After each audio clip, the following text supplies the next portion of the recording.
바울이 고린도 교회에 보낸 편지의 내용 중에서 1장의 내용을 중심으로 하나님 말씀 나누도록 하겠습니다. 우리 성도님들은 교회를 다니고 또 내가 교인으로서 또 한 교회로서 교회에 대한 각각의 이미지가 좀 있을 것이라 생각이 됩니다.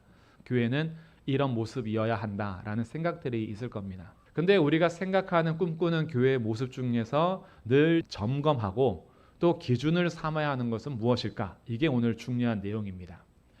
내가 생각하는 교회가 아니라 내가 꿈꾸는 교회, 내가 내 경험 속에서 나의 생각 속에서 내가 그동안 이미지를 생각해 오면서 교회가 이래야 돼라고 내가 생각하는 교회가 아니라 주님께서는 교회가 이래야 된다라고 가르쳐 주실 때 주님의 기준은 무엇이고 주님은 교회를 어떻게 생각하시고 바라보시는가? 이 기준이 성도들에게 가장 중요하겠죠. 그래서 내가 생각하는 교회의 이미지가 있어도 하나님의 말씀에 따라서 그 이미지가 아니라 그러면 언제든지 바꿀 수 있는 것, 이게 성도들이 가져야 되는 교회에 대한 마음인 거예요. 그래서 교회는 내가 생각하는 하나의 공동체를 만드는 것이 아니라 주님께서 계획하여 부르신 성도들과 성경에서 말하는 교회가 무엇인지를 세워가는 것이 교회의 진짜 모습을 찾아가는 거겠죠. 그래서 교회는 계속해서 개혁되어 가야 합니다. 하나님 말씀에 따라서 본질적인 것을 추구하며.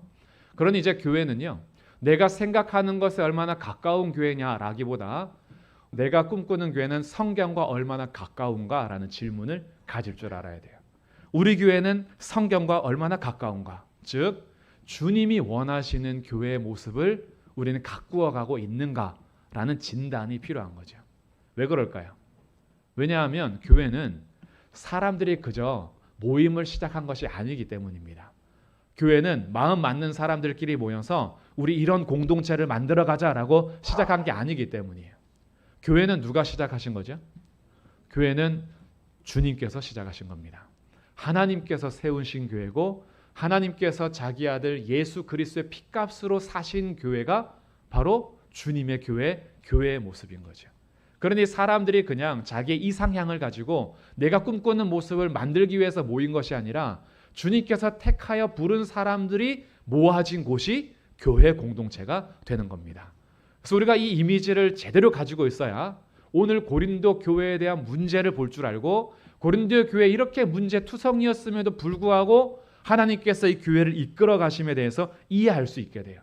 그리고 이 고린도 교회의 문제는 단지 고린도 교회만의 문제가 아니라 우리들의 문제라는 것을 보게 되면서 주님은 오늘 우리 교회를 어떻게 이끌어 가려고 하시는지를 찾게 됩니다. 그러면 고린도 교회가 가지고 있었던 문제를 먼저 생각해 볼게요. 첫 번째 문제는 파가 갈라졌습니다. 고린도 교회는 파가 최소한 4개의 파가 있었어요. 나는 바울파다, 나는 아볼로파다, 나는 베드로파다, 나는 그리스도파다라고 해서 최소한 4개의 파가 있었고 이 파에도 속하지 않은 또 그룹이 있을 수도 있어요. 난 어느 파에도 속하지 않겠다라고 중도의 위치에 있는 사람들도 있을 수 있겠죠. 그러니까 최소한 4개의 파가 나눠진 곳이 고린도 교회였어요. 자기네 파끼리 모여가지고요, 다른 파를 인정하지 않아요. 고린도 교회가 좋은 점은 뭐였냐 하면 지식과 은사가 풍부했던 교회입니다. 근데 이런 지식과 은사가 서로 사랑하고 연합하는 데 사용되는 것이 아니라 서로 자기의 교만함과 잘남에 대해서 주장하게 되면서 파가 형성이 된 거예요. 나는 누구 파다라고 파당이 형성된 거죠. 교회 올 때마다 내가 어디 속해야 되는지를 결정해야 되는 거예요. 굉장히 힘들겠죠. 그리고 두 번째 문제는 음행의 문제가 교회 안에 있었습니다. 고린도라는 도시 자체가 음란한 도시예요. 교회가 이 모습을 그대로 가지고 온 거예요. 성도들이 세상에서 음란한 문화를 보고 자랐으니까 교회 안에서도 그대로 있어서 교회 안에 근친상간의 문제가 생깁니다. 세 번째는요, 사람들이 지식이 높다 보니까 자기의 지식에 따라서 해도 되는 것과 안 되는 것에 대해서 싸움이 일어났어요. 예를 들어 이 음식을 먹어도 되는지 안 되는지 싸움이 일어난 거예요. 점심시간에 밥 먹으러 내려가면 싸움이 일어나요. 이 반찬 왜 했냐고, 이 반찬 먹으면 안 되는 반찬이라고 그러고, 어떤 분은 괜찮다고 그러고 자유니까 먹어도 된다고 그러고, 식사 시간마다 싸움이 일어나요. 먹어도 되니 안 되니를 가지고. 자기의 지식을 가지고 음식의 문제도 일어났던 겁니다. 네 번째 문제는 이러한 성도들 간의 문제를 교회 안에서 해결이 안 되니까 소송을 서로 했어요. 세상 법정에다가 소송이 이제 일어난 거죠. 서로 고발하고요. 서로 고소하고 서로 증거들을 찾아서 교회가 세상에서 이겨서 법정에서 판결을 이겨야지만 내가 이익을 얻으니까 서로 고발 고소를 하는 교회가 고린도 교회였습니다. 자, 이런 교회 어떻게 괜찮으세요? 이런 교회 다니는 성도들은 정말 힘들겠죠. 옆에 있는 교회가 그런 교회다 그러면 어떻게 생각하시겠어요? 우리 옆에 있는 교회가 고린도 교회인데 고린도 교회 소식을 들어보니까 거기는 4개파가 나눠져서 싸운대, 밥 먹을 때마다 싸운대, 걔네들은 서로 고발한대, 음란하대, 성적인 문제가 교회 안에 있대. 이렇게 하면은 우리들의 평가가 어떨까요? 주변에 다 말리겠죠. 저 교회 절대 가지 마라. 조금 더 심해지면요, 저거는 교회도 아니야 라고 아마 우리는 얘기할 겁니다. 그럼 이런 문제가 고린도 교회만의 문제였을까? 1세기만의 문제였을까라는 거예요. 오늘날 우리 시대에도요, 교회가 좀 싸우지 않더라도, 음식 문제 가지고 싸우지 않더라도 오늘날 시대가 요구하는 교회는 자연스럽게 분열이 일어납니다. 예를 들어서 조선시대에 선교사님들이 선교하러 왔을 때도요, 양반교회와 백정교회가 나눠져 있었어요. 양반하고 백정하고 같이 여기 한 공간에 있지 못하겠다는 거죠. 아, 우리가 어떻게 상놈들하고 같이 있네요. 그러니까 양반교회가 따로 세워지고 백정교회가 따로 세워졌어요. 그래서 한국 교회 초기 선교 역사 가운데에 백정과 양반이 한 공간에서 예배드리는 이것이요, 굉장히 큰 이슈였고 교회 역사의 아름다운 이야기로 남게 됩니다. 이건 우리의 신분의 차이를 극복한 교회 역사가 아름답게 남게 되는 거죠. 우리 교회는 청년교회, 우리 교회는 노인교회, 우리 교회는 여성들만을 위한 교회, 우리 교회는 백인교회, 우리 교회는 흑인교회라고 자기네들끼리 모이게 돼요. 조금 더 나가면 정치적인 색깔에 따라서 우리 교회는 민주당 지지하는 교회, 우리 교회는 국민의힘 지지하는 교회, 우리 교회는 정의당 지지하는 교회라고 해서 자신들의 정치적 색깔로 모일 수도 있죠. 우리 교회는 은사를 지지하는 교회, 우리 교회는 은사를 지지하지 않는 교회. 자신들이 생각하는 신학적인 생각에 따라서 교회를 충분히 나눌 수 있다라는 얘기입니다. 나는 조용한 분위기의 교회, 나는 좀 시끌벅적하고 활동적인 교회, 우리끼리도 나눌 수 있다라는 거예요. 이런 교회의 이미지가 오늘날 시대 속에서도 요구이고요. 그리고 이 시대 속에서 요구에 따라서 계속 출현이 됩니다. 요즘에는 AI 목사도 있어요. AI가 얼마나 발달했는지 스크린에 AI 아바타가 등장하는데 제가 어제 찾아본 겁니다. 목사님 얼굴이 계속 바뀌어요. 흑인이 됐다가 여자가 됐다가 백인이 됐다가. 그 설교의 내용은 하나인데 그 다양한 사람들을 위해서 AI가 인종을 바꿔가면서 설교를 해요. 성경을 AI가 얼마나 잘 찾아내겠어요? 그리고 설교를 하는 이런 교회들도 있고, 우리 교회는 개들을 위한 예배하는 교회. 그 개들하고도 예배를 드려요. 고양이하고도 이제 예배하는 교회가 나타날 거예요. 그러니까 사람들이요, 자기들이 생각하는 교회에 대한 이미지를 가지고 교회들을 만들어가기 시작을 하는 거죠. 그러니까 단지 고린도 교회의 문제가 자기들끼리 싸워서 분열되는 문제만이 아니라 오늘날 시대는 자기들이 생각하는 교회들을 만들어가고 있으면 이미 분열이 계속 일어나고 있는 거죠. 이런 교회들, 그러면 시대만의 문제인가? 우리도 한번 생각해 볼게요. 주님은 우리를 교회로 부르셨습니다. 우리를 성령이 거하시는 성령의 전이라고 불러서 예수님을 믿고 고백하는 모든 사람들은 교회다라고 불렀어요. 이 건물은 그냥 당일 뿐이에요. 예배당이에요. 진짜 교회의 본질과 핵심은 누구냐면 성도들인 거예요. 성도들이 교회이지 건물이 교회가 아니다. 하나님께서는 우리를 한 사람 한 사람 교회로 불러주셨다. 그럼 우리 성도들이 교회라는 얘기인데 우리 성도님들은 어떻습니까? 내 안에 혹시 분열이 없나요? 저 성도랑은 내가 친하게 지낼 수 있는데 이 성도랑은 절대 친하게 못 지내겠어. 선 긋고 있다면 내 안에 분열이 일어나고 있는 거예요. 나라는 교회는 음란함과 음행에 대해서 자유로우십니까? 괜찮으세요? 우리들도 세상의 성문화 속에서 너무나 자연스럽게 흘러가는 시대의 이 흐름 앞에 성적으로 정말 내가 결혼관계, 결혼 안에서 우리 부부관계, 그리고 세상에서 음란하고 정말 추한 성적인 문화로부터 얼마나 내가 구별되며 살고 계십니까? 내 안에서도요, 음행의 문제가 여전히 있다라는 거예요. 우리 안에서 나만의 지식을 가지고, 성경적 지식을 가지고 사람들 앞에 이건 하면 돼, 안 돼라는 것에 있어서 얼마나 사람들을 지적하고 손가락질하는 모습들이 많습니까? 우리들은 그러지 않고 있나요? 내가 가지고 있는 내 생각에 대한 신학적인 의견에 따라서 다른 사람들과 충돌하는 것이 없냐 이거죠. 그러다 보니까 우리 예배의 자리가 함께 모여서 예배는 하지만 각각 생각이 너무 다른 거예요. 모두가 생각이 다르고 내가 추구하는 것에 따라서 내가 원하는 것에 따라서 교회를 찾아가거나 교회를 바꾸려고 하거나 아니면 그냥 교회를 떠나거나 아니면 내가 생각하는 것을 만들어 내거나 이런 모습들이 우리에게 없는지 한번 생각해 보는 거죠. 그리고 나서 진지하게 검토해 보니까 우리들도 다를 바가 없다. 고린도 교회랑 다를 바가 없다. 옆에 고린도 교회가 있으면 우리는 손가락질할 것이고 저게 교회야? 교회가 저러면 돼? 라고 했던 그 모습이 사실은 나를 향한 거예요. 나는 교회답게 사는가?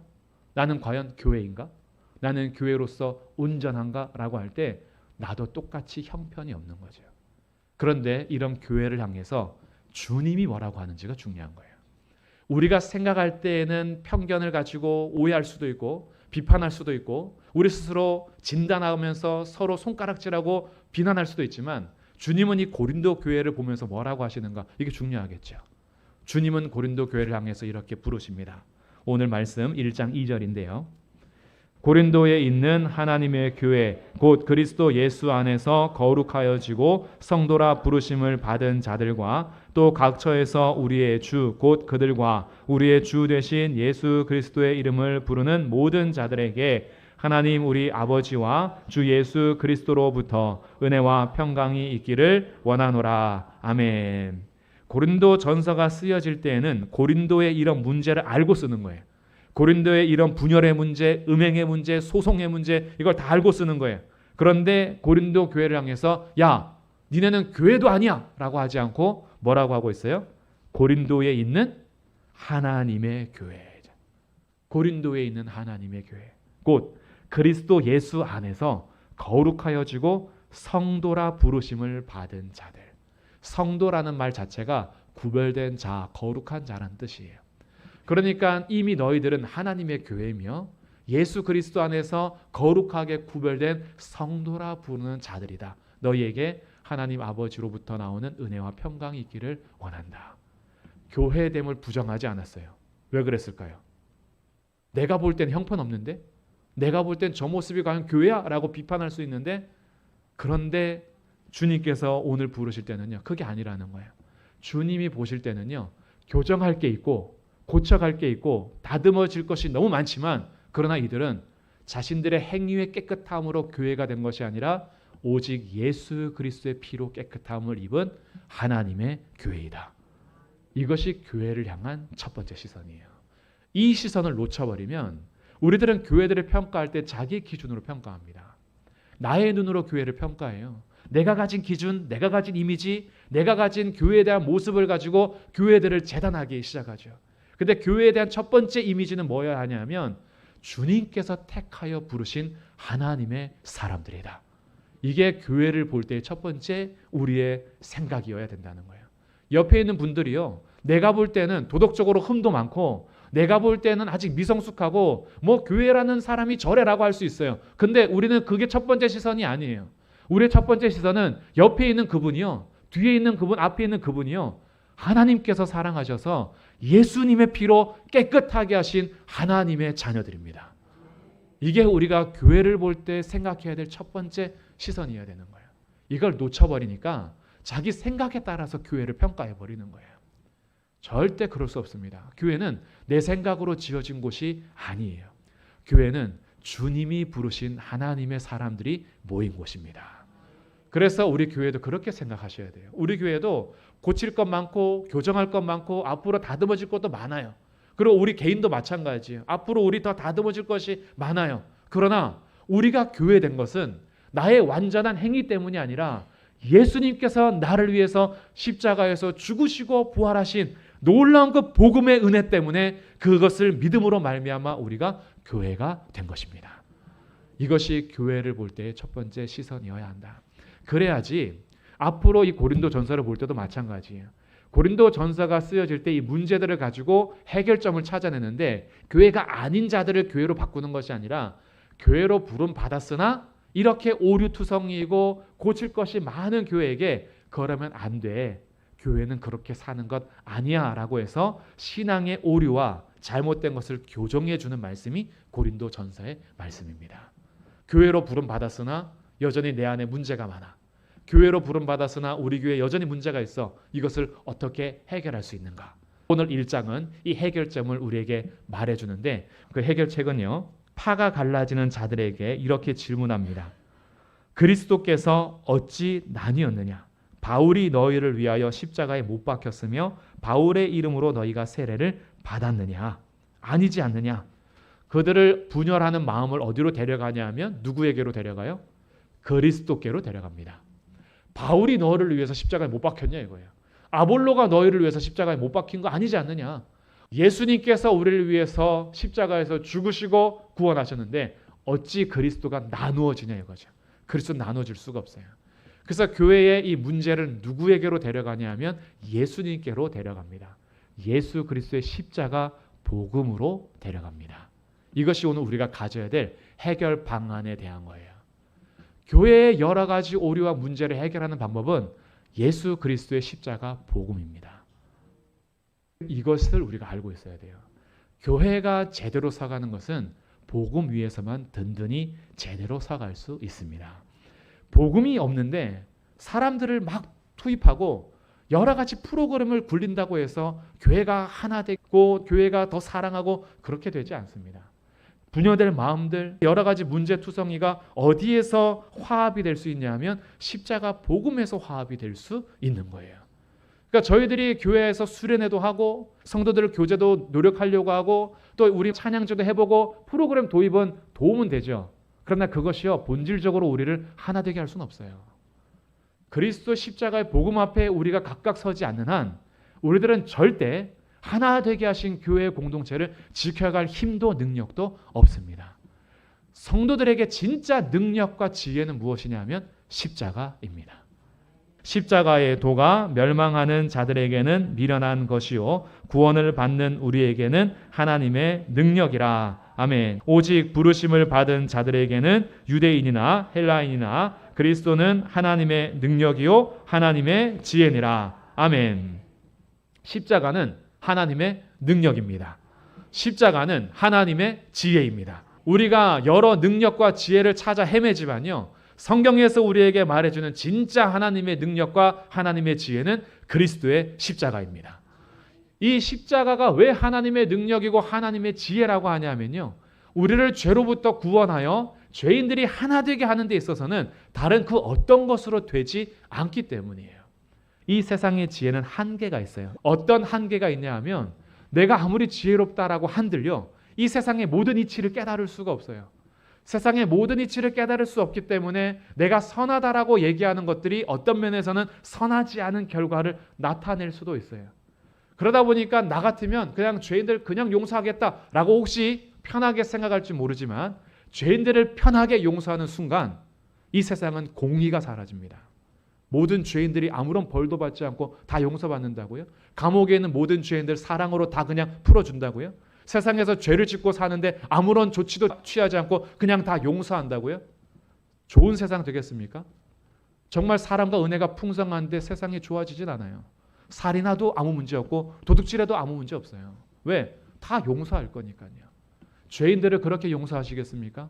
아니면 죄인을 향해서 죄값을 철저하게 눈은 눈으로 이는 이로 정말 그가 행한 행위 그대로 내가 갚아주겠다라고 했을 때 그의 행위의 동기와 과정과 결과를 어떻게 평가하시겠어요? 우리가 이 세상을 통치한다라고 했을 때요. 우리의 능력을 가지고 있어도 우리의 지혜로 죄인을 구원하고 세상을 구원한다라고 하는 방법이요. 우리에게는 한계가 있을 수밖에 없어요. 그런데 하나님께서 하신 방법이 무엇이냐 하면 바로 십자가였던 겁니다. 그래서 십자가는 세상 사람들에게는 미련한 것이고 거리끼는 것이었어요. 왜냐? 십자가는 사형틀이었거든요. 사람들이 가장 거리끼는 것이었어요. 십자가란 단어를 듣기만 하면 가서 귀를 씻고 싶고 십자가를 눈으로 보면 눈을 씻고 싶고 십자가란 단어를 얘기하면 입을 다 씻고 싶었던 시대가 당시 시대입니다. 십자가는 듣기도 싫고 보기도 싫고 말하기도 싫은 것이었어요. 그런데 우리를 구원하실 구원자가 십자가에 달려 죽으셨고 그 십자가의 예수님을 믿어야 된대요. 그래야지 구원을 받는데요. 사람들에게 미련한 얘기였고 거리끼는 얘기였어요. 그럼 사람들이 싫어하는 내용이면 안 하면 되잖아요. 사람들이 좋아하는 얘기에서 전도하는 게 훨씬 좋지 않겠습니까? 사람들이 싫어하는 내용들 다 제거하고 전도해서 교회에 데리고 나오는 게 좋잖아요. 우리 교회에 십자가 전하지 않고 복음 전하지 않고 우리 교회에 다음 주에 임영웅이 온대. 그러면 동네 교회 오실 분들 진짜 많을 거예요. 다음 주에 우리 교회에 BTS 연합체가 온대. 그러면 젊은이들 많이 올 거예요. 다음 주에 우리 교회에 무슨 거 한대라고 하면서 사람들이 좋아하는 거 제공해 주면 얼마나 많이 모이겠어요. 근데 그것은 사람들을 모이게 할 수는 있지만 구원하는 능력이 되지는 않습니다. 우리를 구원할 수 있는 일은 사람들이 미련하게 여기고 거리끼더라도 우리를 구원할 수 있는 능력과 지혜는 오직 예수 그리스도의 십자가입니다. 그래서 오늘 말하는 거예요. 부름받은 우리들에게는 그리스도는 하나님의 능력이요 하나님의 지혜이다. 그래서 십자가가 미련해 보이고 거리낄 줄 몰라도 우리들에겐 이것만큼 능력이 없고요. 이것만큼 지혜가 없다라는 것을 얘기합니다. 그리고 그 십자가 안으로 성도들을 데려가요. 분열의 문제, 음행의 문제, 소송의 문제, 여러 교회답지 못한 모습들이 너무 많은데 이 성도들을 다 어디로 데려가냐 하면 우리를 그렇게 구원하시고 부르신 십자가 앞으로 데려갑니다. 그리고 성도들이 십자가 안으로 들어가잖아요. 어떻게 되느냐? 이는 아무 육체도 하나님 앞에서 자랑하지 못하게 하려 하심이라. 십자가 안에 가면요. 자랑할 것이 있어요? 없어요? 없어요. 십자가 앞에서 자랑할 것이 아무것도 없어요. 내가 대학교 졸업했기 때문에 구원받은 것도 아니고요. 내가 다른 사람보다 외모가 출중하기 때문에 구원받은 것도 아니고요. 내가 다른 사람보다 돈이 많기 때문에 구원받은 것도 아니고요. 다른 사람보다 내 심성이 착하기 때문에 구원받은 것도 아니에요. 우리가 구원받은 유일한 이유는 오직 예수 그리스도의 은혜 때문이었습니다.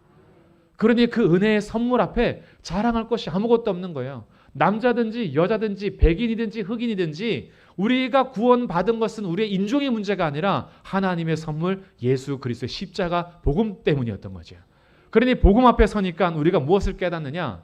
나 같은 죄인 살리신 주님의 은혜가 놀라워. 그 찬양을 고백하지 않을 수 없는 거예요. 우리가 구원받은 이 삶은요. 자랑할 것은 아무것도 없고 하나님께서 우리에게 주신 은혜다라는 고백밖에 없는 거죠. 그 안에서 무너지는 겁니다. 나의 생각, 나의 경험, 내가 가지고 있었던 도덕적인 관념, 그리고 내가 가지고 있었던 장벽, 십자가 앞에서 무너지는 거예요. 우리가 뭐라고 팔을 나눠요? 우리가 뭐라고 다른 사람을 손가락질할 수 있습니까? 우리가 뭐라고 감히 비판하고 비난할 수 있어요? 십자가 앞에 가니까 잘난 게 아무것도 없는 거예요. 모두가 죄인이라서 다른 사람을 향해서 평가할 수 있는 그 어떤 지혜도 능력도 나에게 없음을 깨닫게 되면서 십자가 안에서 우리가 얼마나 무능한지 알게 되고 얼마나 무지한지 알게 되며 그저 십자가 안에서는 감사와 찬송이 나타날 뿐이 됩니다. 이것이 교회의 문제를 해결하는 방법이었던 거예요. 모든 성도들이 십자가 복음 앞에 가는 것. 그래서 자기가 철저하게 낮아질 때요. 교회에 사랑이 흘러가기 시작합니다. 우리가 왜 이렇게 문제가 많은가 하면 너보다 내가 낫기 때문이라는 교만함 때문이에요. 제가 만약에요. 우리 성도님들 수준이 우리 교회는 수준이 나랑 안 맞아. 격이 안 맞아 라고 생각하면 설교할 때마다 여기서 설교해 봐야 뭐 격도 안 맞고 이렇게 할 수 있잖아요. 근데 저는요. 매주마다 여기 와서 설교자가 바뀌지도 않고 오늘 뭐 할지도 모르는데 맨날 똑같은 소리 하는 것 같은데 매번 설교를 들어주시는 우리 성도님들이 너무 감사해요. 너무 감사해요.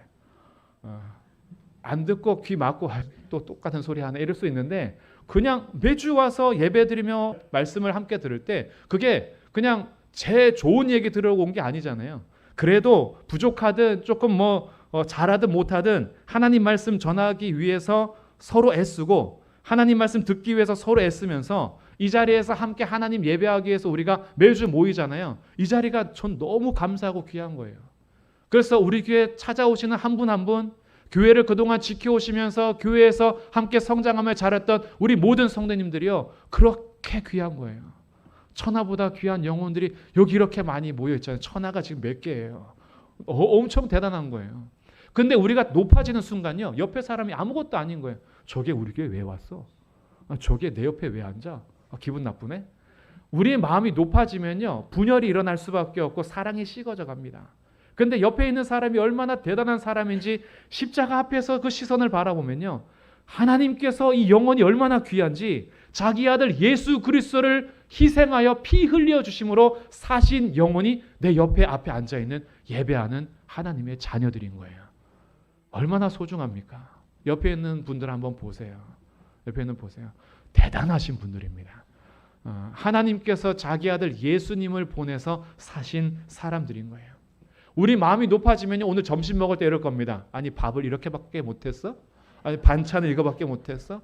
아니 교회 오면 최소한 호텔 조식 뷔페 같은 건 나와야 되는 거 아니야? 라고 생각하면서 마음이 높아지면요, 불평 불만이 많아요. 근데 저는 매주 밥 먹을 때마다 우리 교회 같은 식당이 없어요. 매주 이 메뉴를 선택하고 수고하며 애쓰는 천하보다 귀한 영혼들이 교회 성도들 먹이겠다고 자기의 시간 내가지고 그렇게 수고하며 애쓰는 그 땀과 그 수고와 노력이요, 혹시 눈이 침침해가지고 소금을 부어가지고 너무 짜더라도요, 아니면 깜빡하고 소금을 못 넣어갖고 너무 싱겁더라도 이게 맛으로 먹는 게 아니라 맛있기도 맛있는 건데 그 사랑 앞에 감사하는 거예요. 너무 감사한 거예요. 우리가 뭐라고 늘 이렇게 먹이기 위해서 애쓰고 있습니까? 매주마다 교회를 청소하는 분들이 계세요. 정말 수고하고 땀 흘리면서요. 우리가 뭐라고 매주 맞이하기 위해서 나도 힘든데 집에 가면 청소하고 나서 파스 붙이시거든요. 침 맞으러 다니시고 땀 뻘뻘 흘리면서 때로는 짜증도 나요. 쓰레기통 비우고 이럴 때 분리수거는 도대체 왜 안 하는 거야? 먹다 남은 음료는 여기다 왜 버리는 거야? 화가 나죠. 근데도 매주마다 그렇게 하는 분들이 없으면 여기 다 쓰레기장 됩니다. 진짜 지저분해져요. 한 명 한 명이 너무 귀한 거예요. 여기 와서 예배 드리면서 도대체 나는 은혜도 안 되고 기쁨도 없고 재미도 없는데 그래도 예배 시간이라서 와서 앉아있는 분들까지도 주님께서 부르신 그 영혼이 너무 귀한 거예요. 와서 그래서 실컷 졸다 가셔도 난 너무 사랑스러워요. 우리들의 이 모임 자체가 너무 귀한 거예요. 왜냐하면 주님께서 부르신 하나님의 사람들이니까. 십자가 앞에서는 자랑할 게 진짜 하나도 없는 거예요. 나 같은 죄인 살리신 그 은혜 앞에 서면요, 너무 귀한 거예요. 너무 감사한 거. 옆에 있는 분들이 그래서 너무 사랑스러우시잖아요. 그게 은혜가 충만한 거예요.